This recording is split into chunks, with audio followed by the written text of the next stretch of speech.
We are at the Village Council regular meeting, December 12th, 2024. We are at 7:01 p.m. and we will start with roll call. Councilperson Koss. Present. Councilperson Grant. Present. Councilperson Martin. Here. Councilperson McNamara. Present. Council President Cameron. Here. And Councilperson Passion. Here. All right. And then we will do Pledge of Allegiance. To the flag of the United States of America and to the republic for which it stands, one nation, under God, indivisible, with liberty and justice for all.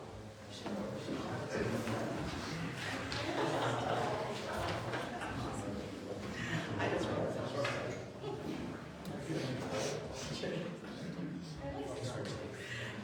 All right, do we have a motion to approve the November 21st, 2024 committee as a whole minutes? Motion to approve. Second. All those in favor? Any opposed? And any abstentions? I do not remember which ones I was at when I had the work schedule, so I will stay on this batch. All right, do we have a motion to approve the November 21st, 2024 council meeting minutes? Motion to approve. Second. All those in favor? Aye. Any opposed? And any abstentions? Thanks, Ben. All right, do we have a motion to approve the November 5th, 2024 work session minutes? Motion to approve. Second. All those in favor? Aye. Any opposed? And any abstentions? Thanks, Ben. All right, we will move to our village official reports, and we will start with Chief Mandel. Thank you, Madam Mayor. I have nothing to add to my report submitted. Okay, does anybody have any questions for Chief? All right, next we will move to our fiscal officer, Mr. Jeffrey Wilczek. Thank you, Mayor. This afternoon I sent out the monthly report for November to all of you. If you've got any questions, feel free to send me an email or catch up with me, call me, see what I can answer. I do like to report that our income tax collections for this year are up 11.25%. I got the last settlement today from Rita for December. Okay? So that part is looking good. We still have an issue with collection. We still have an issue with filing. There are 380 some people who have failed to file either a tax return or an exemption from having to file because they have no income. So there will be more activities taking place with that. We're setting up, we're working on getting some things set up to start issuing court summons for these people and get their attention. There are a lot of people that have ignored these summons from Rita for up to 5 years. That's a problem. And the number of houses that have failed to file is about 20% of this, about 20% of the village. So we do have a collection issue yet. Maybe I should say a filing issue. So we'll see what happens with that, but more activities will take place next year on that, and I hope to have an update from Rita here in the next month or so. Okay, that's the end of my report. Okay. And you can go as soon as you're ready. Thank you. If we need you, we'll call you. All right, we'll FaceTime you. Okay, next we have Mike Flickinger's engineer report. Task order number 28, the 2025 roadway improvement project, which is the Minerva Lake Road project, is pending feedback from Morphe on the village's OPWC funding application. Final recommendations for funding will be determined on December 20th, and then they will revise the documents based on feedback and direction from the open house with the anticipated bidding period during the spring of 2025. Task order number 30 is the maintenance building. They are preparing the contract documents and have them delivered to the contractor, which should be returned back to the village December 20th. December 20th must be a big day. The notice of award has been executed, and they will begin preparing the notice to proceed and notice of commencement, and we will begin coordinating with the contractor regarding submittals and on-site construction start date. So we don't have any of that stuff yet, coming soon. And then the lake improvement detailed design, they are preparing their scope and fee for the first phase of the work and submitted it to the village for review and execution. The first phase includes developing an overall improvement plan to the level suitable for submitting permit applications. So right now it has to be permitted, or in order to get the permit, we have to have the design up to, I think it's 30%. So we're working on getting all of that done, and then the scope will also include studies and investigations necessary to submit the permit application. And again, that's the 30% thing. So he is working on that for us, and that ends his report. So if anybody has any questions for Mike, just let me know. And then next we will move to our legal team, Mr. Jesse Shield. Thank you, Mayor. I don't have anything to report. I'm happy to take any questions. Anybody have any questions? Somebody does. Okay, next we will move to Eric Fisher, our village planner. Thank you, Mayor. Members of council, the only thing tonight I've got for you is that, just as I announced at work session, the money for the lake is moved off of the federal budget until it gets approved. They're going to do the first quarter is what the rumor is. So once it gets approved, we'll get our letter and get our money. Awesome.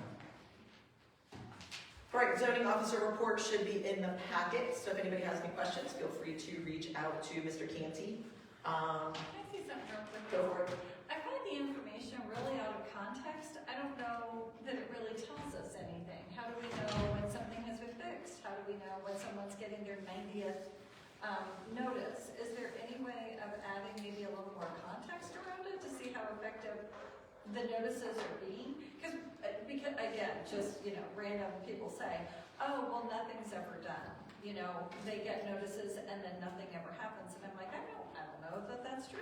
It's not true. Okay. Because usually once they get to the second notice, they start calling me, because they don't like their notices. So that's how we know, and that has happened this week. Okay. So once they get their first letter, then he does send up a follow-up letter. They do bring it to court if they know that they have to. So most people do fix their issues. The issue becomes, is it consistent? So for example, we have people that don't cut their grass, and then next season they don't cut their grass. So you get those types of things, but he does follow up with them. There are different phases of different letters that he does follow with, but yes, we can always ask him for more information. Exactly what we want to know, and you can always email and say what's going on with this. Okay. It might just be a little formatting issue. Right. Yes. All right, next we have planning and zoning, Mr. Thompson. Planning and zoning met on December 4th, specifically to discuss a lot split on 2575 Jordan Road. Correct me if I'm wrong, Eric. Planning and zoning passed They did. with the condition. They did. Is it the 20-foot back from the? The midline and the split, which I'll go over tonight. Okay, perfect. Which you can. I drew a nice little map for everyone to see. But it was approved with condition. But that's pretty much all that we had for planning and zoning. And we'll be meeting sometime in January to reestablish the commission for the new year. Yes. All right, next we have Council President Camera for MPCA. Yes, so MPCA's meeting was last night. There is a busy weekend ahead. Tomorrow night is the gift wrapping fundraiser here, where you can drop off gifts and then they will professionally wrap them for you. I believe it, well, I'm not gonna guess what the price is, but they will wrap them for you. I believe it's a limit of 5 right now. But they're doing it twice, so this is opportunity number 1, and then the next one I believe is next Friday. So you have 2 chances. Saturday is the trolley rides. They're taking place here. There'll be cookies and all that type of stuff ahead of that. And then Sunday is the holiday party for the children. That is also here at the building, municipal building. The Festival of Lights contest kicks off on Sunday. It will run through the 22nd, with those being awarded shortly thereafter. They are adding a Festival of Frights next year. So for Halloween, there's been a lot of Halloween decorations in the village. So next year they're adding a Festival of Frights. If you win any of these, it's a $50 gift card, which is really nice. So there'll be 3 winners for Festival of Lights and 2 winners for Festival of Frights. Deadline for the newsletter is December 17th. And then there traffic study that was performed during the Phantom Fireworks, specifically if the vehicles were counted going in and out of each intersection. And so I told them I'd look into it, and I believe we got that answer, yes, the traffic study did show that. But there was some talk about the increased traffic at Yasmin Market and, how's that gonna look in addition to Phantom Fireworks. So I always ask them what I can bring to council, and that's what they asked me to bring to council, so. That's it. Thank you. All right. All right, next we will move to our committee reports, and we will start with Councilperson Grant for Finance. I think Jeff kind of mentioned what he needed to mention. I know that Kathy and I are doing our best to try to put together some reports that are easy to read and put them into the newsletter every month so people can see some basics of the village finances, and in an attempt to be as transparent as possible. There's always a glutton of information on winterpark.gov, but just trying to break it down in a simple way. So that's it. Awesome. All right. Next, we will move to safety. Councilperson Passion. As everyone knows, the chief's report is in the packet, so if you're curious for more detail about that, you can look that up on our website. I did talk to the chief. It just seems like there have been more pedestrian-involved accidents on Cleveland, right out here, outside the village, and unfortunately, there are just so many more people and so many more cars, but it's something that we're certainly aware of, and if there's anything we can do, we will definitely try to. So that's really where we are right now. Does anyone have any questions about safety? Okay, thank you.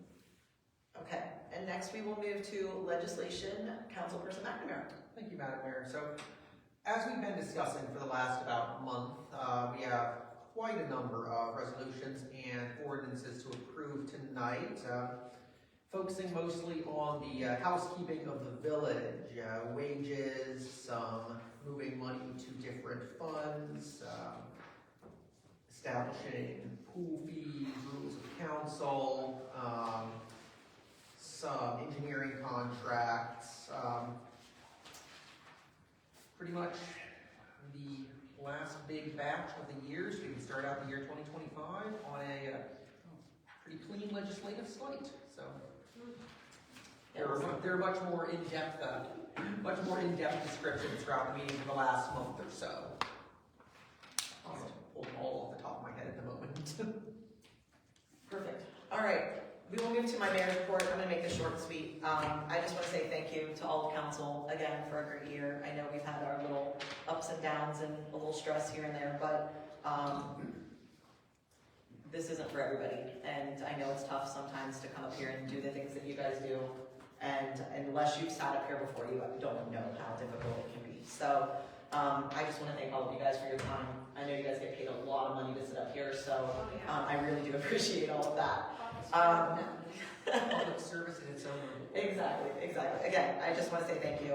Chief, as always, I always tell Chief this every single year. I appreciate everything our officers do, and our Chief stays on top of them year round. So without him, it would make my job a heck of a lot more difficult. So being able to get along with everybody in here is everything. So, and our admin, I know we have some here, including Jesse, and I know he's not typically our admin, but Jesse has been through a lot this year, as has Eric. So I appreciate you guys coming to these meetings, and I know, again, this year's been a little difficult here and there. So I just want to say thank you for all your guys' hard work and time and everything, Barb and our maintenance team and Leah and everybody else that comes in here day in and day out that helps me manage my sanity is greatly appreciated. So, and of course Mike Flickinger, without him, none of these projects would get done. That's as simple as that. So I do appreciate every single person that helps day to day in here. And again, I only say this a couple times a year, but this is always the time that I think about it the most. So I just want to say thank you to all of you. And then next, the fun part. So Wait, we want to say thank you to you back. Yeah. Yeah.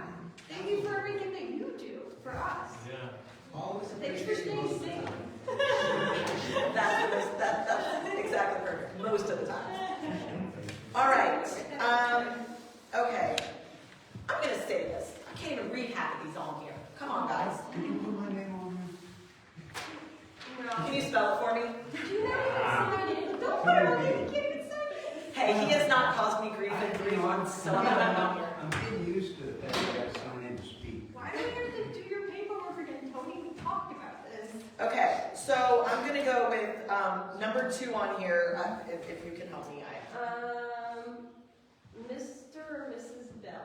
Is that what this is? Yeah. Derek Bell. Oh, See, sorry. you're in trouble. Don't worry, you're not the only one that I can't read, so. Is this a signature? Hello. Yeah, I'm a utility contractor, That not works. I don't really do a lot of writing. Well, first introduce yourself, tell us where you live. This is official. I live at 2582 Wildwood Road. Okay. So this prospective house split, lot split, is in my backyard. It is right behind my house. Okay. So I'm not a big fan of it. I have several reasons. For one, me and my girlfriend bought our house last year. Part of what we liked was the charm of the neighborhood. All the houses are different, at least in this section, not the cookie cutter section in the back. But they all have decent sized yards, and they're pretty private. You're not staring into your neighbor's kitchen when you're trying to enjoy your backyard. This is going to ruin that for me. Also, being a utility contractor, I'm kind of, I've worked in various parts of the city. A lot of stuff is old and not really marked well. So what is a new build going to do for that? Are you going to dig into a water main or a sanitary line? And now we're dealing with that. Also, I've only got 3 minutes. I've got a bunch of points here. When they build a new house, they slope the ground so water sheds away from this house, right? That's my backyard. It already floods in the spring. Where's all that going? And is there a survey that's been done? Has anybody looked to see where all this is going to shed to? Or is it just going to come back to our backyards and flood them further? I mean, so many points. I'm trying to think here. Also, this last year, we had a fence that we wanted to replace in our front yard. It was a gate over our driveway. We went through the zoning board, got a permit. Somebody came out and inspected the holes, and we had to remove them because they didn't meet the rules that are already established. So we followed the rules and we moved the holes, and we ended up with a fence not exactly where we wanted it, and it was kind of harder to do because part of it's in an asphalt driveway now. But you guys are supposedly going to let somebody with an existing house split their yard up and build another house on it. That just doesn't seem fair. That seems like, oh yeah, we're just going to throw out all the rules for that. But also, I don't know. You guys if you allow this to happen, what's to stop anyone else from doing it? And you're going to eventually end up with not this neighborhood. You're going to have all kinds of houses smashed up together, and it's going to look like every other subdivision that I go put utilities in, where your neighbor's house is about 10 foot from your house. I don't think anyone here wants that. So I'm asking that you don't allow this. It doesn't seem fair to people that live here. I definitely don't want it. I can't speak for everyone in the neighborhood.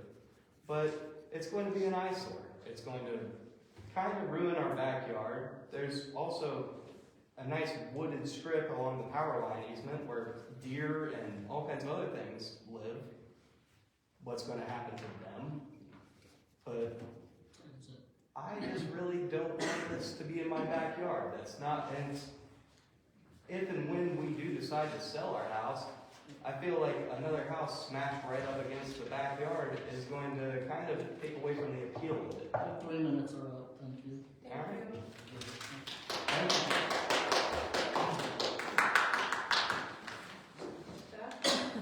Okay, so the next person that is marked that wants to speak, I'm going to go through this list and then I'll kind of call for anybody else that didn't mark that they wanted to speak. So, since this is very short. So, Beth McFarland.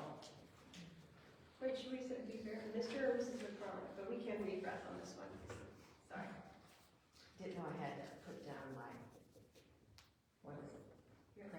Prefix of what I am, but anyway.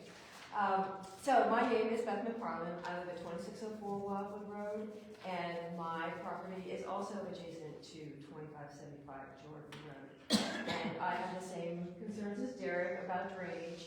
When it rains, that whole back area is swampy. And on the survey that I had seen, because I am a part of planning and zoning, I heard the discussion about the lot split, and I got a copy of the survey. I don't think my neighbors had that opportunity, since they only got a notice like 2 days before the planning and zoning meeting, which I think Ohio Revised Code requires a 30-day notice rather than a 2-day notice. But anyway, that aside, the lot split, or the drainage on the lot, the survey does not include any type of grading. It doesn't include any type of inverts. Like, even if the building was built there, will it be lower than the storm sewer on Jordan Road? Like, that's the problem with my garage, is it sits lower than the storm out in Wildwood. So I can't even drain into the storm. Is that gonna happen out at Jordan Road? We don't know. And we don't know based on the survey. And if this does go through and you are, going to approve it, I would request that you require that grading and the inverts be on the survey before any zoning approval for new construction is permitted. And then, since I still have some time, since they haven't called me yet, I'm going to say as well that being an architect, I was attracted to the neighborhood because of all the differences in the houses and the nice lots and the spaciousness of the lots. And even though someone said, oh, well, only one person wants to do it, like Upper Arlington, one person did it, all these other people got that idea, then they had all these other little houses, everybody started splitting up their lots and putting houses in their backyards. And I don't want to see that happen to Minerva Park. I think it's a lovely neighborhood with all the gorgeous trees and the spacious areas. And, if we have to allow this one because it meets the requirements, I would request council to look at the zoning code and make provisions so that it doesn't happen to every single house on Jordan Road. And there are other houses in the old section that also have huge lots that this could be done to. It's not just Jordan Road. So that's all I have. Thank you. All right, Mr. Blaine Allen. Hello, I'm Blaine Allen. I live at 2568 Wildwood Road. I live right beside Derek. This would affect me also. I've lived here 20-some years.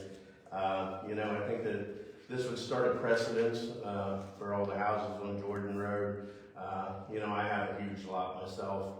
I don't know if I could do this when I get broke and want to sell off part of my house and part of my lot, but this guy just bought this, August 21 or 23, and he still hasn't. He don't live in the house, and so now he wants to sell off part of it, and, so he could do whatever. I don't think it's a good idea. I mean, it's gonna be an eyesore for everybody on Jordan Road. It's gonna change the everything over there. We're going to remove trees. It's going to start a precedence. And we already have drainage problems over there. I mean, all the way from my backyard all the way down to the lake. I mean, you guys have been dealing with it for how many years? So why would you guys want to, deal with this problem anymore? I mean, it's just asinine. It's just crazy to even think about letting this happen. I mean, Tiffany, that's right across from your house, man. I mean, do you want to see it? So, thank you. Don't call me out. Well, it is. You don't know where she lives. You don't know where I live. All right. Okay. Do you want to talk? Oh, yeah. Oh, keep on. Wait, you do? Shocking. Tony Benedetti, 2937 Berry Lane Court.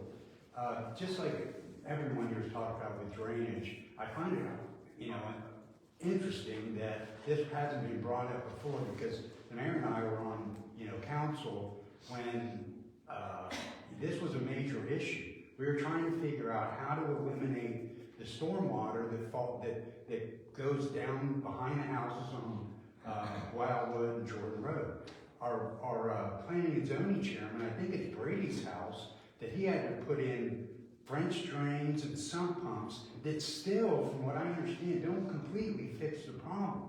So how you guys could even consider allowing someone to build a house on the backside of that lot because of the drainage issues. Like Beth had pointed out, that area is low. It is physical. I don't see how you could put enough dirt back there to raise the house up enough so that the drains run to the curb, because I couldn't find it when I looked through the code, but there was a code that said that all gutters have to be directed to the curb.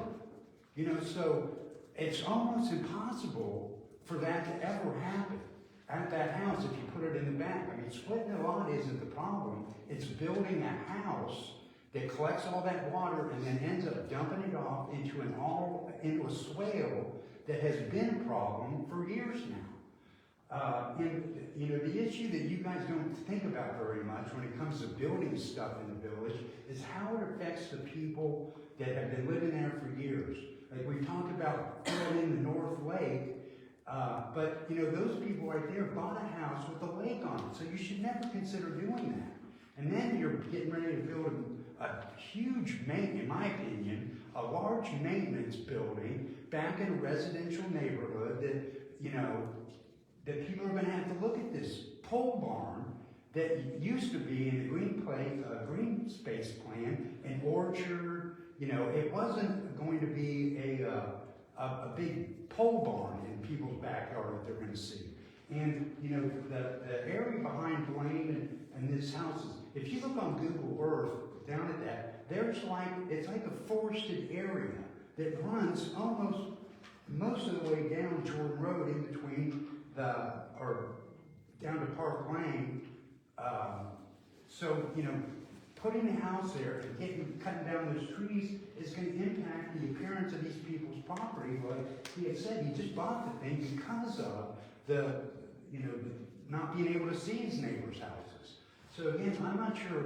I really wish you guys would have talked about this before you let us speak, because you may have a bunch of stuff to tell us after we've all spoke. You know, so I can't wait to hear what the conditions are. Which you should have explained what the conditions are. Okay, thank you, Tim. And it's been a while. Yeah, But you haven't done anything until. We haven't done anything. we were worried about you. I know. We're gonna send Chief for well check tonight if you didn't show up, so. All right, there's obviously other people here. Is there anybody else that would like to say anything? You have 3 minutes to talk. Typically I don't do that, but I just wanna make sure that everybody else wants to say anything. Okay.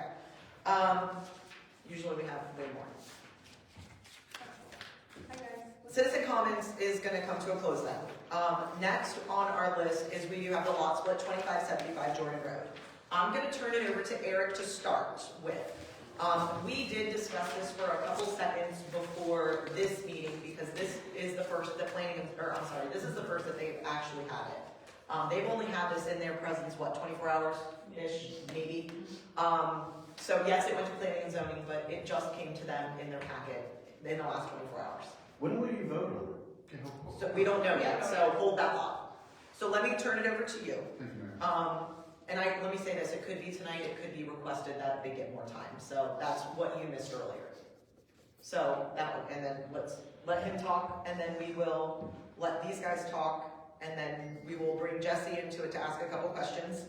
And then that should answer where we go from there. The applicant may also be here this evening to speak after I'm done. Well, and that was one of my follow-up questions. If the applicant wants to say anything, and can we ask some questions of that, it's gonna be part of what council's gonna wanna know. All right, members of council, thank you so much. It wouldn't be a fun month unless there was something fun on the agenda to go over. So this takes up December's docket. This was presented last week to planning and zoning. I will do my best to go through this in an efficient manner. It's very straightforward. So in most municipalities in central Ohio and beyond in Ohio, there's something known as a lot split or minor subdivision. Now, what that simply means is that there's criteria laid down through ORC as well as any particular applicable code within a village or city that dictates how you're going to split up a lot. It's a very common thing.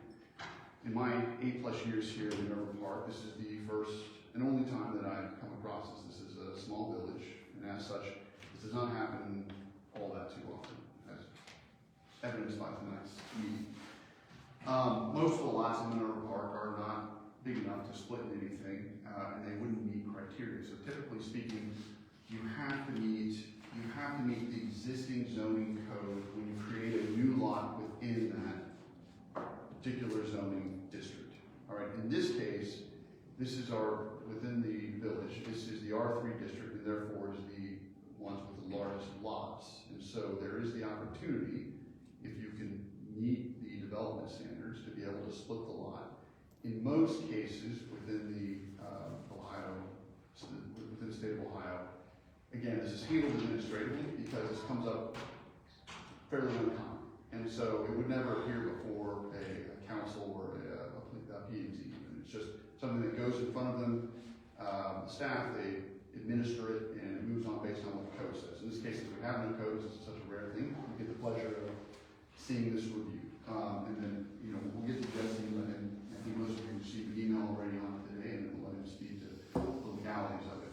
For my particular role, I'm going to go through and kind of show you why this meets criteria as laid down within our development text. It's very clear and straightforward. So, what I sent you today, we'll kind of just go through the code, same thing I did with the zoning commission, and it's found under 124603 in the development standards.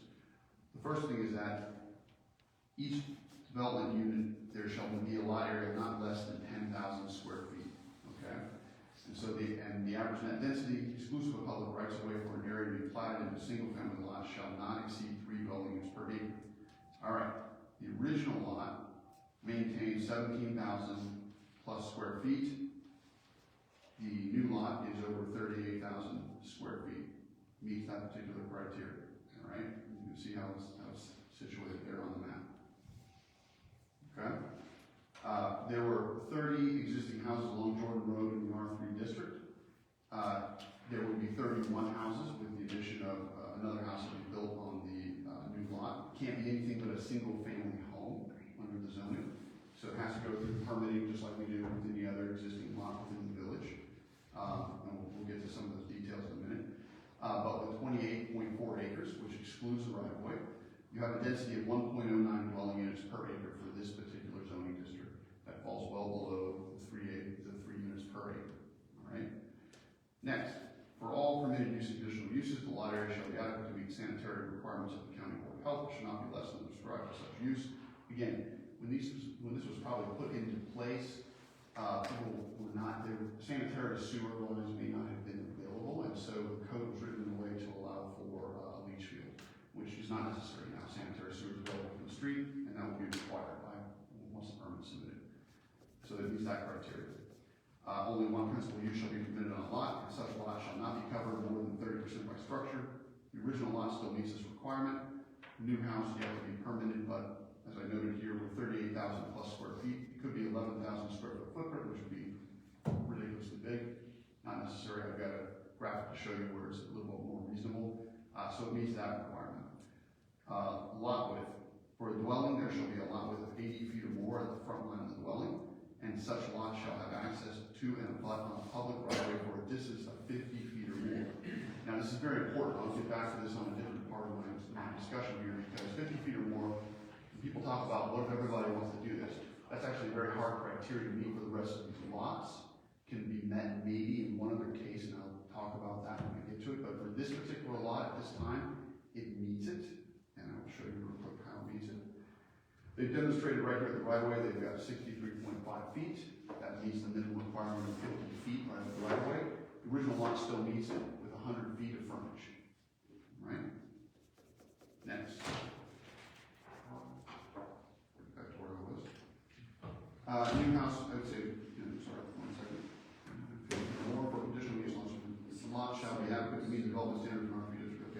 So as I noted, the original lot house meets this requirement, the new house will meet both these requirements. All of the houses along Jordan Road are the building line at least 50 foot from the right of way. Since this house will need to be set back to the rear, the lot would easily be for a distance of 50 feet or more. At the rear portion of the new lot, the new house will also meet a front line width requirement of 80 feet minimum. And what that simply is referring to is that the building line is roughly along this point here where these houses are all lined up 50 foot or more back. There are a couple houses along Jordan Road that are set back. In fact, the neighbor here is set back at about 140 feet. We'll show you here that in a minute. So this house will be set back at the rear of the lot, and it will easily meet what we talked about in planning and zoning, and we recommend to this particular body is that we set a new building line that's at least 20 feet back from this new midline that's been set up here to give it a little bit of backyard distance. So really from the back of this structure, the existing house, it will be 80 feet back to where we would recommend any new house to be built. And again, I'll graphic that in just a second. And that here, and then side yard for dwellings or associated accessory buildings, there should be a total of side yard of 18 feet or more, minimum 8 feet on one side. Original house meets these requirements with the new lot dimensions. New house yet to be permitted and will meet requirements. As you can see here, there's 16 foot from this side yard to this side of the building. Over here, there's more than 20 feet. There's plenty of room on this lot to easily meet 8 and 10. I could easily make it 20, but I'm going to show you guys at least 20 foot on each side so that they can move it away. The house over on the adjoining lot, on Tyler Harris's lot, is closer to this lot line. I mean, if I was designing a house here, I'd want to put it kind of away from, folks, because it can be well hidden in the rear here anyways. We'll get to that as well. And rear yards for main buildings, there should be a rear yard of 25% more lot depth, except that a rear yard 50 feet shall not be required. Old house meets this on the new lot. New house on the new lot still needs to be permitted. It shouldn't be an issue, even with the suggested building line setback of 20 foot from the midline boundary. And then finally, maximum height is a permitted issue. No structure shall exceed 35 feet in height. Original house meets this. New house will have to be permitted and can't do it without a variance. Now, I drew up a nice little map for everyone to look at.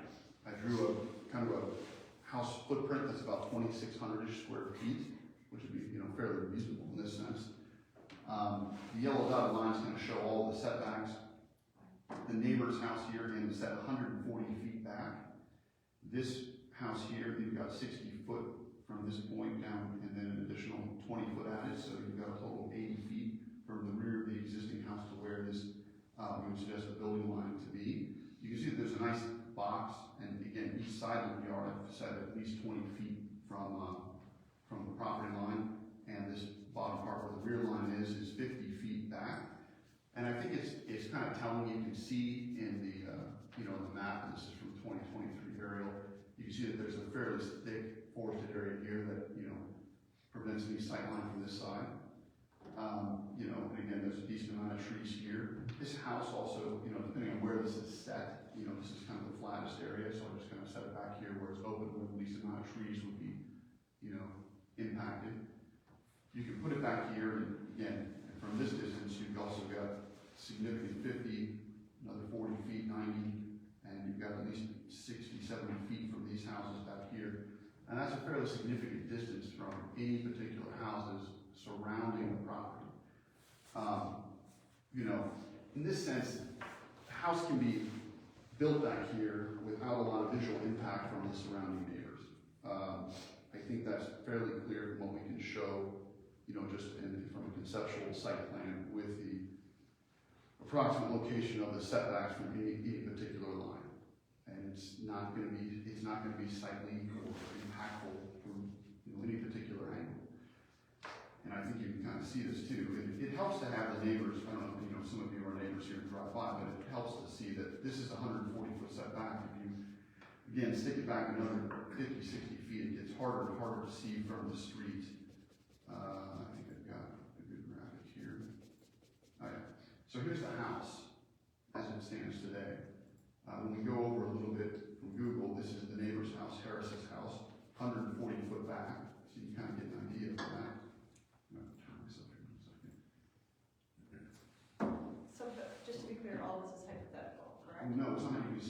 as No, it no, is no, today. If I may finish, Ms. Fox, if I may finish, yes, but if I may finish. Just making sure. Yes. So here, you've got a significant tree line against this neighbor. Now, the future driveway will head back here, but you can imagine, you can see the open area here to the rear. House will sit back in this area here, some of it will be blocked from the sight line here, but it's gonna sit deeper. It's gonna sit deeper than this house right here. And so keep that in mind, this is the house frontage, 140-foot setback. This house is at 50 feet here, okay? So those are real, that's how it exists today. Oh, I know, I drive by every day. Anything that is built back here will be back even deeper than that in the middle of this lot. So, now, when we go back and we talk about,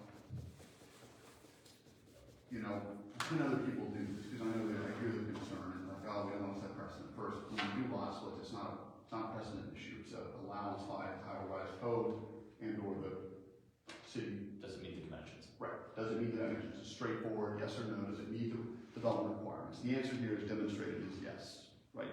They're not asking for any variances. They can meet it without coming to you or coming to the planning and zoning and doing that. So it's straightforward, and therefore does it meet it? Yes, great. Check the boxes and it moves forward.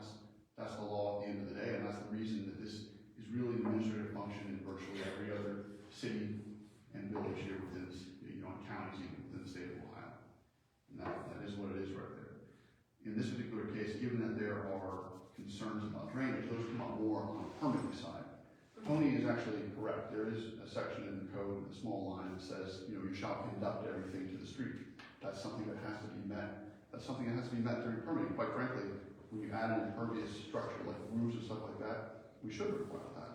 It's something that they will have to, deal with when it comes to construction. It's not our problem. It's our problem from the standpoint of reviewing. If it's a cost that goes to those particular individuals, whoever it may be that applies for the permit. They have to direct the water, they have to grade it properly.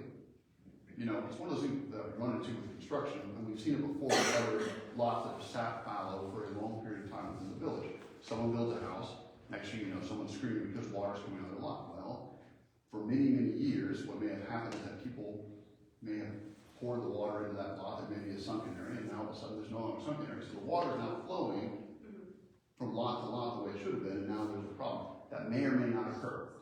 We can mitigate that, again, with conducting water back to the street to where the storm drains are, where storm sewer is.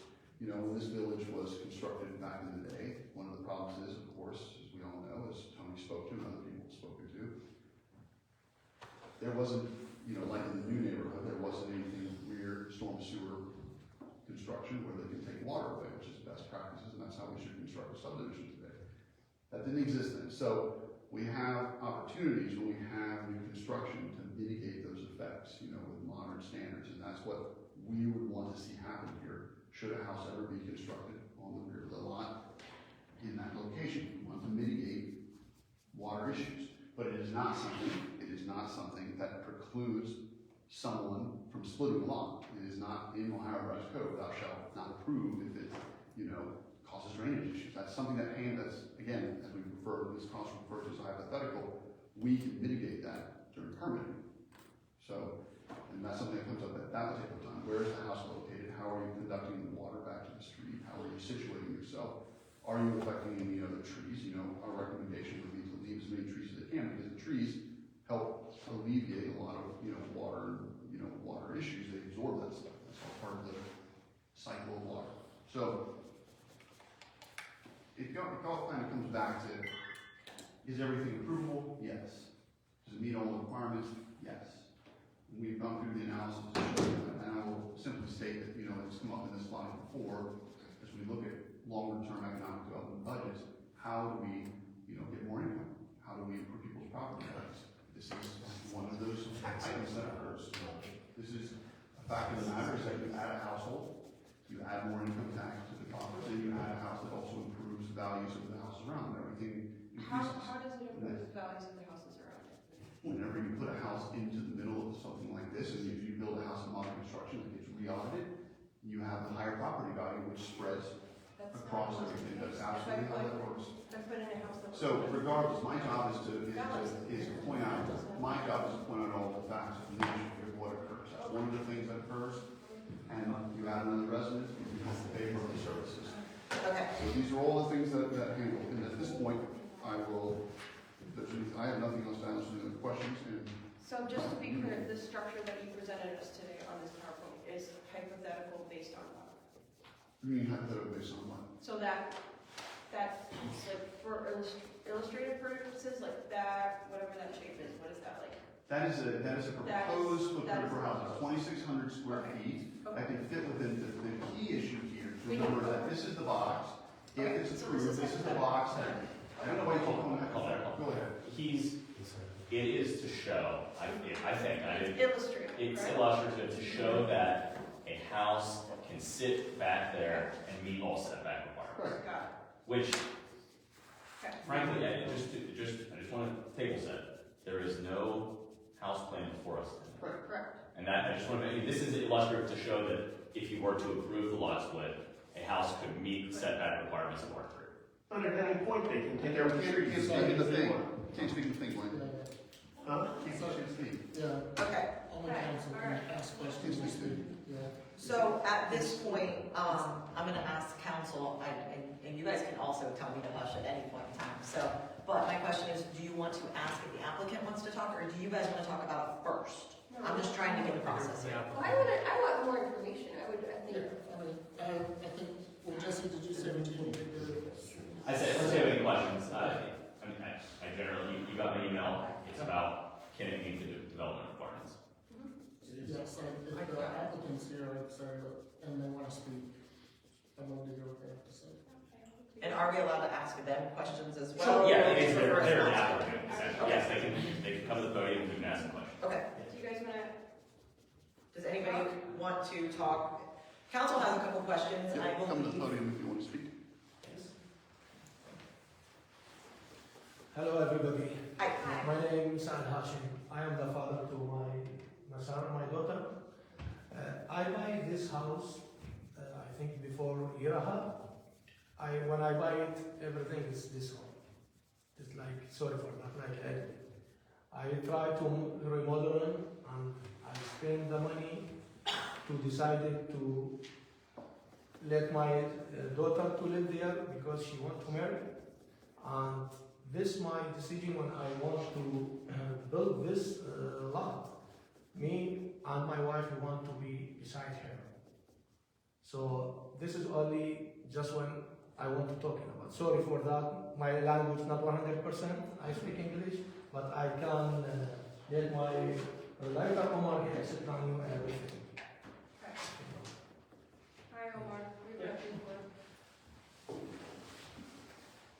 Hello everyone, so my name is Omar, so I'm helping Sad to buy this property. So the idea when he saw the lot, so big, so he bought this property for his daughter, as they mentioned. So he is taking consideration, the concern of the neighbors. So we try to talk to several, people in the industry. So and to give us the layout, so how we can split it, so not hurting anyone. So we really taking, my client, Sad is taking, the concern of the neighbors, but he's gonna do his best, not to let, like someone is talking about privacy. So we're gonna try, he's gonna try to do like, either to put more trees, for privacies, the drainage issue, he's gonna take care of that. So he's gonna hire, like an engineer, so to resolve that issue. So if there is any issue, so they are, he is here, to help to address any issue that all concerned the neighbors have. Okay, so I have a couple points of interest. So when we first met, you told me that you guys were interested in splitting that lot, and that was for his son. So now you're telling me that it is for your wife and yourself. It seems like the story has changed, so that's a little confusing to me. The other thing too is you saying, oh, we'll engineer all those drainage issues. Just to be clear, that was close to $500,000 of drainage issues. Are you willing to incur that cost? So, when we re-engineered the other side, we couldn't find the correct pipes even when I talked to Mike Flickinger, we had a map of where the correct pipes should be. And when we started digging, the pipes were not necessarily where we thought they would be, based on the plans that we had, the plans for Columbus, etc. So there is potential that if you dig a basement or a house there, that you could potentially hit public sewer, and you could cause a large problem. Okay, so they have to investigate that. Eric. That's part of permitting. Why are you interrupting me? Because you're putting him in a place where he But can't I'm answer that asking, question. so like, that is a potential, and that is our concern as villagers that live here and have lived here. And, you know, it's kind of strange to me that, you know, I drive by that house, once, twice a day, more than that. I've never seen you guys, you know, and I'm happy to say hi or whatever. You know, what we're concerned about is the intentions of what you're doing with our neighborhood, and you're not quite neighbors because we haven't really seen them. So for your first question, so he's buying the property for his daughter, okay? So the plan, he wants to split that and build a house for himself and his wife, okay? To his their daughter, okay? So for that, the second question, I don't have much to tell you about, you know, the issue of the drainage, but he is willing to, you know, to his ability, you know, if there is any issue that, causing problems to the neighbors, to address it. Is someone currently living there now?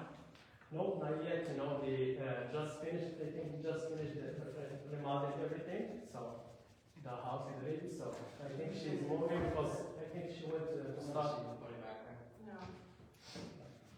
I live Was the right house behind it. purchased by first look? It was Excuse me? listed as first look? So, hey, hold on, residents cannot speak at this time. It's only council and who we're addressing. So, just wait. We haven't decided on anything yet. We need to ask questions and understand. What's the question, sir? Who is currently living in this house right So now? nobody right now. You know, but the intention is that is gonna live in it.